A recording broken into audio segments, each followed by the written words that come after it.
GET requests come in two forms. They are either a hyperlink in a web page, or they are a URL in the browser's URL box. I'm only going to talk about the parts that are unique to a GET request. Here you have the page name, then there's a question mark, then there's the first variable name, an equal sign, and the value of that variable. Then there's an ampersand to concatenate the next variable name and value. The web page, which is the target of the hyperlink or the URL, if it's a PHP script, then that page will have a superglobal called $_get, and that will contain the variables and their values. The variable names will be the key of the get array, and the value will be the value of each element in the array. When you're formulating a GET request URL, there are 3 PHP functions which are relevant. And actually, you can think of them as being 2 functions, not 3. There's URL encode and there's HTML special cars. The decoding of the URL encoded string happens automatically before the data is saved in the GET array on the receiving script. These 2 PHP functions have other similar PHP functions to them. URL encode has a similar function in PHP called raw URL encode. HTML special cars has a similar corresponding function called HTML entities. One of the challenges that we have when transmitting parameters via the URL is the fact that some of the characters in the value and some of the characters in the name of the parameter may be characters which have special meaning in a URL. In other words, they are reserved URL characters. There is 15 of those. So what URL encode deals with is how to make it safe to put these parameters in the URL. Because remember, anything that goes in a URL should be able to go in the URL box of a browser. So what URL encode does is it substitutes the reserved URL characters with certain codes that have a % in them. And this is taken care of by URL encode. Now let me talk about HTML special cars.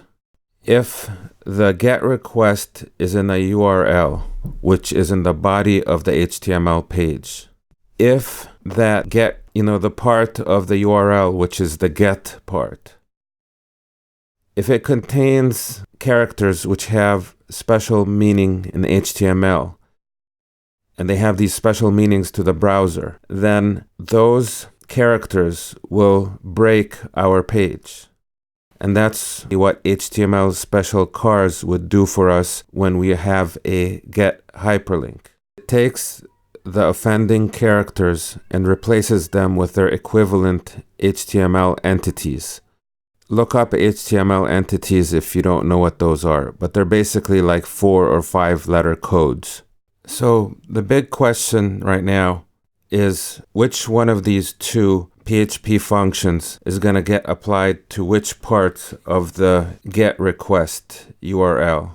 By the way, the proper name for that is query string. Okay, I'm going to copy this part directly from the older video. URL encode will be applied to the values of the parameters. Raw URL encode will be applied to the path to the file. And the difference between those is the way that they handle the space character. The raw URL encode substitutes a %20 for the space character, whereas just the plain URL in code substitutes a plus sign for a space. Now, reserved HTML characters. Those are a problem for text that's in the page that you are trying to render in the browser. So, since here we are just talking about presenting a hyperlink in the browser, there are two cases where we would have a problem that needs to be solved. One is the actual text for the hyperlink. The other problem is the URL itself. The URL is the part that goes in the href of the A-link for the hyperlink. If that has reserved HTML characters, then that would present a problem when rendering the page. So the solution, which I will use in Underdog, my web app, is I will apply the HTML entities function on both the link text and page content text and the URL text. The URL text which goes into the hyperlink. Now, I had a concern about doing this, which is to use HTML special cars on the URL part. Because the URL part has characters like, for example, the ampersand, which are important in the context of a URL. So in my mind, if we switch the ampersand with the HTML entity for an ampersand, which is another ampersand and then AMP semicolon, I was worried that that would cause a problem in the browser when someone clicks on that link. But what I found out is, as soon as the browser receives the page with this hyperlink, it will take all the HTML entities and transform them into the characters that they represent. And that's what will end up being part of the hyperlink. So the HTML entity for the ampersand won't be there anymore. But we needed to put it there initially in our PHP script so that the browser, when it receives the page, does not interpret that in the context of HTML, but in the context of a character to be used in a hyperlink as a URL when the hyperlink is clicked.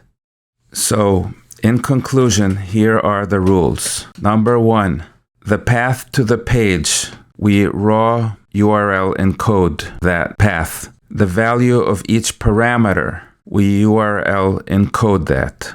The entire URL, after it's been assembled and encoded, we run that through the HTML special cars. Or actually, we may want to run it through HTML entities function. The link text, we need to run that through HTML entities. At least that would be the way that I would do it. Remember, HTML special cars and HTML entities are interchangeable, those two functions. It all depends on what you anticipate to have in the text that you are transforming. And that'll be it for this video.